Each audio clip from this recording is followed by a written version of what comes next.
The hidden dangers of doing nothing, how good people become monsters. Have you ever considered that the most dangerous people in history weren't always the ones who acted with malice, but often the ones who simply stood by and did nothing? What if I told you that every time we choose to turn away, every time we ignore, every time we decide that it's not our problem, but we are planting the seeds of something dark, something that grows in silence until it consumes everything? But this is the hidden danger of inaction, the slow, creeping transformation of good people into something unrecognizable. Not through a single evil choice, but through the erosion of responsibility, the quiet surrender to comfort, and the belief that someone else will act when we do not. We often think of morality as something active, choosing to do good, making the right decisions, standing up for what's right. But morality has a shadow side, a test that most people fail without ever realizing they were being tested. It's not when we are asked to do evil, it's when we are asked to do nothing. The world is not ruined by fire and fury alone. It is also undone by silence, by hesitation, by the collective shrug of people who once believed themselves to be good. Because here's the truth, the line between good and evil is not a wall that separates heroes from villains. It's a tightrope, and every moment of inaction is a step toward falling. Click subscribe to this channel to get more topics you love. Think about it. Have you ever witnessed something wrong, a lie, an injustice, a cruelty, and told yourself it wasn't your place to intervene, that someone else would handle it? Maybe you've seen a friend being mistreated, but you stayed quiet because it wasn't your drama. Maybe you've heard a lie being spread, but correcting it felt exhausting. Maybe you've scrolled past suffering, feeling a twinge of guilt, but moving on because, after all, what could you do? These seem like small moments, insignificant. But what if I told you that this is exactly how the worst things in history have happened? Not because everyone was evil, but because most people were passive. Silence is seductive. It feels safe. It lets us believe we are innocent, that we are not involved. But silence is a choice. To do nothing in the face of wrong is to endorse it, to give it permission to exist. And the more we do nothing, the easier it becomes. The first time we ignore something we know is wrong, we feel guilty. The second time, less so. By the 100th time, we don't feel anything at all. And that is how good people decay. Not all at once, but piece by piece. The philosopher Edmund Burke once said, "The only thing necessary for the triumph of evil is for good men to do nothing." But let's take this further. What if doing nothing does not merely allow evil to win? What if it turns us into something we never intended to become? Because here's the terrifying truth. When we repeatedly choose inaction, we train ourselves to tolerate what should never be tolerated. We condition ourselves to look away. And eventually, we become the kind of people who can see suffering and feel nothing. The kind of people who can hear a lie and accept it. The kind of people who, without ever making a conscious decision, find themselves complicit in something they never thought they would be part of. Now, I want you to ask yourself something. How many times in your life have you chosen silence over discomfort?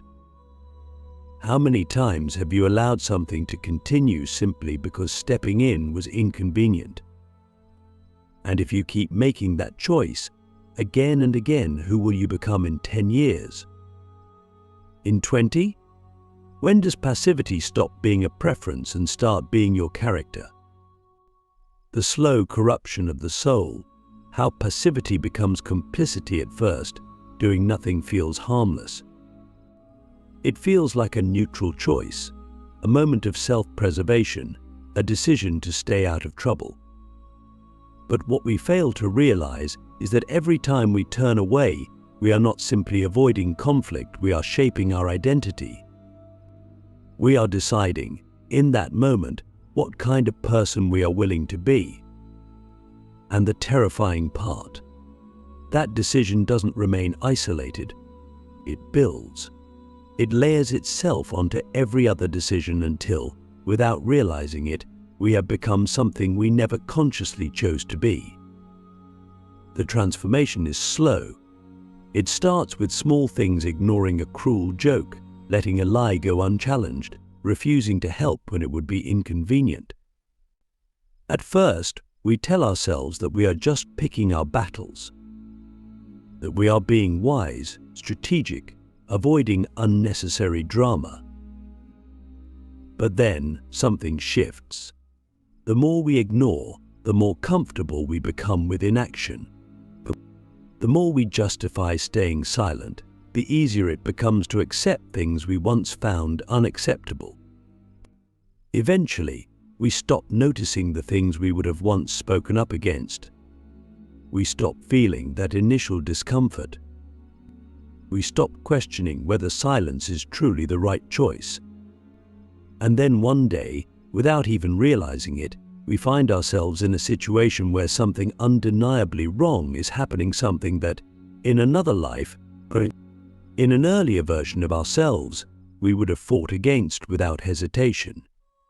But now we hesitate, we rationalize. We tell ourselves it's not our place, that it's too late, that the problem is too big for us to change. And in that moment, we cross an invisible threshold. We are no longer just passive observers. We have become complicit. This is how the world's greatest atrocities have happened. Not through the will of a few evil people, but through the inaction of millions who convinced themselves that their silence was harmless. When societies crumble into cruelty, when injustice becomes the norm, it is never just because of the ones who actively choose to do wrong. It is because of the many who choose nothing at all, the bystanders, the ones who shake their heads but do not intervene, the ones who whisper someone should do something but never consider that the someone might be them. But here's the most terrifying part. The longer we allow ourselves to be passive, the harder it becomes to break free. Because inaction is addictive. The more we avoid responsibility, the more we fear it. The more we let problems fester, the more overwhelming they seem. And so we shrink. We convince ourselves that we are powerless, that our voice doesn't matter, that the world is too broken for our small actions to make a difference. But that is a lie that keeps people weak, that keeps injustice alive, that allows the worst parts of humanity to thrive while the best parts remain asleep. So I ask you, how many times have you let fear, apathy, or convenience keep you from doing what you knew was right? How many times have you chosen comfort over courage? And if you continue down that path, if you keep making those choices, what kind of person will you be in the years to come? Because the truth is, every time we choose inaction, we are not just allowing the world to change around us, we are allowing ourselves to change with it. And if we are not careful, we might wake up one day and realize that we have become the very thing we once feared. The illusion of innocence, why good intentions are never enough. Most people believe they are good. We look in the mirror and see someone who means well, someone who doesn't actively harm others, someone who, if given the choice, would stand on the right side of history. But what if I told you that good intentions mean nothing without action? That believing you are good does not make you good. That the comfort of seeing yourself as a decent person is often the very thing that prevents you from actually being one. The greatest lie we tell ourselves is that morality is passive, that as long as we aren't actively hurting others, we are doing enough. But reality does not work that way. Imagine a burning house. If you see the flames, if you hear the screams, if you know that someone is inside but choose to walk away, does it matter that you didn't start the fire? Does it matter that you feel bad about it? Or does the fact that you walked away make you part of the reason that house burned to the ground? History is filled with people who thought of themselves as good but stood by while terrible things happened.